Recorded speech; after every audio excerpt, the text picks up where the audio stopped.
St. Julian's is where Malta traded the fishing boats for the yacht marinas, the quiet village life for the nightclub strips, and somehow kept the Mediterranean charm despite becoming the island's party central. This isn't the Malta of the ancient temples or the fortified capital. This is the Malta where the Paceville clubs rage until dawn, where the Spinola Bay still has the traditional luzu boats painted in primary colors floating beside the waterfront restaurants, and where the English language school students from 50 countries turn the beaches into the United Nations of sunbathing.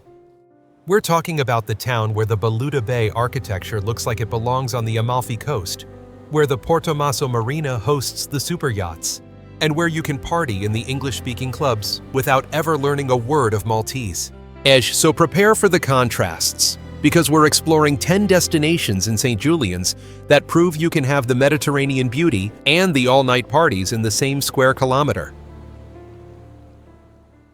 Spinola Bay is the picturesque inlet where the colorful luzu boats, the waterfront restaurants, and the historic buildings create the postcard St. Julian's scene. The small bay indents the coastline, creating the protected harbor, where the traditional Maltese fishing boats, the luzus painted in the bright yellows, the blues, and the reds, still moor alongside the modern pleasure craft. The waterfront promenade lines the bay with the restaurants serving the fresh seafood, the pasta, and the Maltese rabbit stew. The Love Monument, the large red love sculpture, dominates the bay head, creating the popular photo opportunity. The Spinola Palace and the other historic buildings frame the bay, preserving the character, despite the surrounding development. The bay is especially atmospheric in the evening when the lights reflect on the calm water. And visit year-round, with the summer offering the outdoor dining, and the spring and the autumn providing the comfortable temperatures. Have you photographed the colorful luzu fishing boats floating in the bay where the love sculpture overlooks the waterfront restaurants? Balluta Bay is the Art Nouveau neighborhood where the elegant architecture, the seaside promenade, and the local atmosphere create the sophisticated contrast to Paceville's chaos. The bay curves in the gentle arc with the promenade following the waterfront lined by the benches and the palm trees. The surrounding buildings showcase the Art Nouveau and the neo-Gothic architecture with the ornate balconies and the decorative details. The Balluta buildings, the residential complex designed by Giuseppe Psila, dominate the bay with the distinctive towers. The bay is popular with the locals for the morning walks and the evening strolls. The swimming area carved into the rocky shore provides the sea access. The cafes and the restaurants cater to the more upscale crowd than the nearby Paceville. Well, the neighborhood maintains the residential character despite the tourist proximity. Visit year-round with the promenade offering the pleasant walks regardless of the season. Have you strolled the Art Nouveau Bay where the elegant balconies overlook the locals' morning swimming spot? Paceville is the nightlife district where the clubs, the bars, and the international party crowd create Malta's entertainment epicenter. The small area packs over 350 bars, the clubs, and the restaurants into the few streets, making it the densest concentration of nightlife in Malta. The clubs including the Hugo's Lounge, the Havana, and the Sky Club operate until the early morning hours, attracting the tourists, the English language students, and the locals. The Bay Street shopping complex anchors the district with the restaurants and the cinema.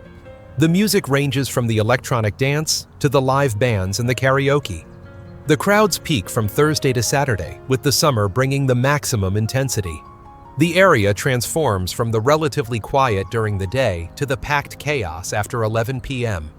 The mix of nationalities creates the international party atmosphere. Visit from June to September for the peak party season, though the clubs operate year-round.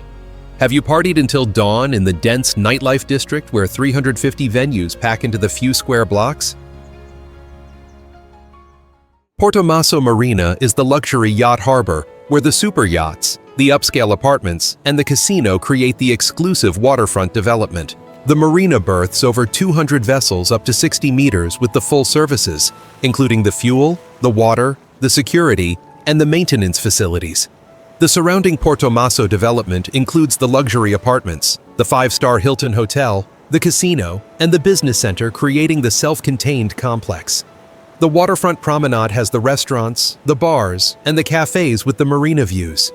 The yachts range from the modest sailboats to the multi-million euro super yachts, creating the floating wealth display. The marina hosts the occasional boat shows and the events. The tower, one of Malta's tallest buildings, dominates the skyline. The development represents the modern upscale Malta contrasting with the traditional fishing village heritage. Visit year-round with the marina operating continuously and the restaurants providing the consistent dining options. Have you walked the promenade where the super yachts worth millions dock, beside the luxury apartments and the casino?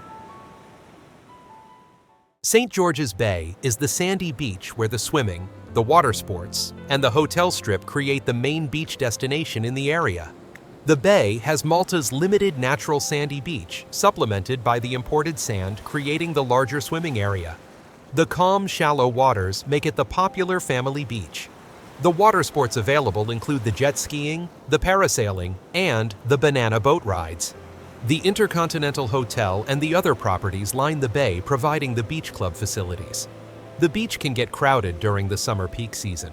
The rocky areas at the edges offer the snorkeling opportunities with the occasional fish sightings. The beach bars serve the drinks and the snacks throughout the day. The sunset views looking west across the Mediterranean are impressive. A visit from May to October for the swimming season, with July and August being the busiest months. Have you parasailed over the sandy bay where the calm, shallow waters attract the families and the water sports enthusiasts? If you're intrigued by St. Julian's contrasts from the fishing village charm to Paceville's nightlife chaos, smash that subscribe button. Because we're halfway through and the coastal promenade is still coming. Like, comment, and share if Malta's party capital is calling you. Asterisk. Balluta Church, the Church of Our Lady of Mount Carmel, is the neo-Gothic landmark where the distinctive dome, the seafront location, and the architectural details create the neighborhood icon. The church was built from 1898 to 1924. Designed by Giuseppe D'Amato in the neo-Gothic style unusual for Malta, where the Baroque dominates. The landmark brown-pink dome rises 42 meters visible across the bay and the surrounding area. The facade features the pointed arches, the rose window, and the ornate stone carving. The interior has the Gothic vaulting, the stained glass windows, and the marble altars. The church fronts directly on the Balluta Bay, creating the dramatic seaside setting.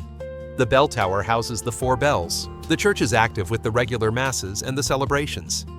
The exterior illumination at night highlights the architectural features. Visit year-round with the church open for the visits outside the mass times, though checking the schedule is advised. Have you photographed the neo-Gothic church with the distinctive dome rising 42 meters above the Balluta Bay seafront?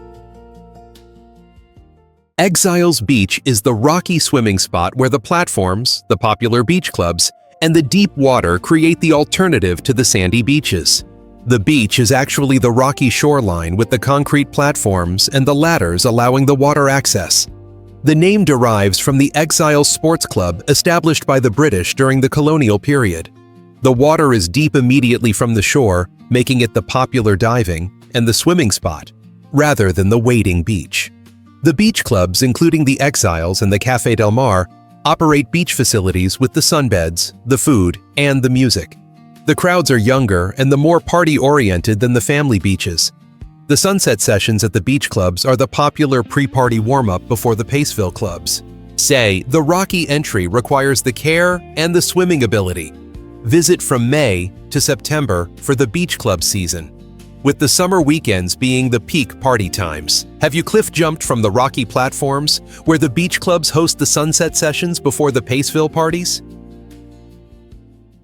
Dragonara Casino in the Dragonara Palace is the historic casino where the 19th century villa, the gaming tables, and the seafront location create the elegant gambling venue.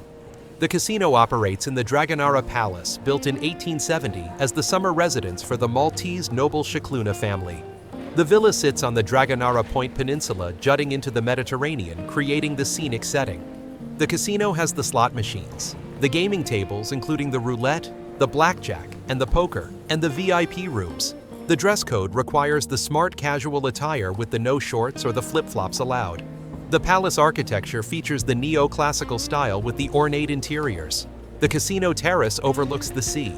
The minimum age is 18 for the entry. The casino operates daily from the afternoon until the early morning. Ye visit year-round with the casino providing the consistent entertainment regardless of the season. Have you played the tables in the 19th century palace where the noble family's summer villa became the elegant seafront casino? Independence Gardens is the public park where the playground, the memorials, and the sea views create the green space in the dense urban area. The gardens front on the St. George's Bay, providing the Mediterranean views and the sea breeze. The playground facilities make it the popular family destination with the children. The memorials and the monuments commemorate the Maltese independence and the historical events. The walking paths wind through the gardens, with the benches offering the resting spots. The gardens host the occasional events and the festivals. The limited green space in St. Julian's makes the gardens the valuable recreational area. The mature trees provide the shade during the hot summer months. The gardens connect to the coastal promenade, allowing the extended walks. Yet the free access and the facilities make it the accessible attraction. Visit year-round, with the gardens providing the pleasant break from the beach and the nightlife activities. Have you picnicked in the public gardens where the playground and the memorials overlook the St. George's Bay Mediterranean views? Sliema Promenade is the waterfront walk where the 3 kilometers of coastline, the shopping, and the sea views create the popular promenade connecting St. Julian's to Sliema. The promenade follows the rocky coastline with the benches, the vendors, and the cafes lining the route. The walk offers the continuous Mediterranean views across to Valletta and the harbors. The swimmers use the rocky platforms and the public lidos accessing the deep water. The promenade is popular with the joggers, the walkers, and the families, especially in the evenings. The Sliema shopping district runs parallel to the promenade with the international brands and the local shops. The ferries to Valletta depart from the Sliema ferry terminal along the route. The promenade connects to the St. Julian's waterfront, creating the extended coastal walk. The sunset views looking toward Valletta are spectacular. Visit year-round with the promenade accessible, regardless of the season. Have you walked the 3-kilometer waterfront promenade where the swimmers dive from the rocks and Valletta glows across the harbor? So there you have it. 10 destinations in St. Julian's that prove Malta's party capital somehow balances the Mediterranean charm with the all-night clubbing, the traditional fishing boats with the super yacht marinas, and the neo-Gothic churches with the 350-venue nightlife district. From the colorful luzus floating in the Spinola Bay to the Paceville clubs raging until dawn. From the Art Nouveau elegance of the Balluta Bay to the casino operating in the 19th century palace, St. Julian's is the Malta that transformed from the fishing village to the entertainment hub without completely losing its soul. The English language schools bring the international crowds, the Mediterranean setting provides the beauty, and the compact size means you can walk from the quiet bay to the chaotic club in 5 minutes. Yet the contrasts are extreme. The sunrise swimmers at the Balluta Bay share the coastline with the clubbers stumbling home from Paceville. The super yachts dock beside the traditional fishing boats, and the Gothic church dome rises above the beach clubs. If St. Julian's unique mix of Mediterranean beauty and international nightlife intrigued you, smash that subscribe button for more destinations that defy the simple categories. Drop a comment telling me which St. Julian's experience you're choosing. Are you team nightlife in Paceville and the beach clubs? Team scenic bays like Spinola and Balluta? Or team luxury at the Portomaso Marina and the Dragonara Casino?